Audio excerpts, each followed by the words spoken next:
নমস্কার বন্ধুরা, জয়া রেসিপিতে আপনাদের স্বাগত। আশা করি সবাই ভালো আছেন, সুস্থ আছেন, স্বাভাবিক আছেন। আজ আমি অতি প্রাচীন একটা সুস্বাদু ঠান্ডা ঠান্ডা ঝোলের রেসিপি আপনাদের সাথে শেয়ার করব। সেটা হচ্ছে ঝোল ভরার ঝোল।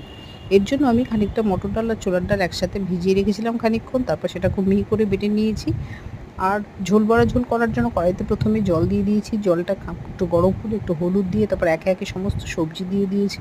তারপর 3টে চেরা কাঁচা লঙ্কা আর পরিমাণ মতো নুন দিয়ে 10 মিনিটের জন্য নরম আঁচে চাপা দিয়ে দিয়েছি।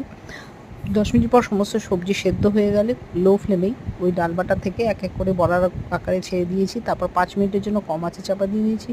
বড়া এবং সমস্ত সবজি সেদ্ধ হয়ে গেলে আলাদা একটা কড়াইতে আমি ফোড়ন দিয়েছি খানিকটা তেল আর শুকনো লঙ্কা আর হচ্ছে কালো জিরে। ভালো করে ভাজা হয়ে গেলে সমস্ত সবজিটা এই ফোড়নের তেলে আমি ঢেলে দিয়েছি। সামান্য মিষ্টি দিয়ে রান্নাটা আমি শেষ করেছি। রেসিপিটা কেমন লাগলো অবশ্যই জানাবেন আমায়। ধন্যবাদ।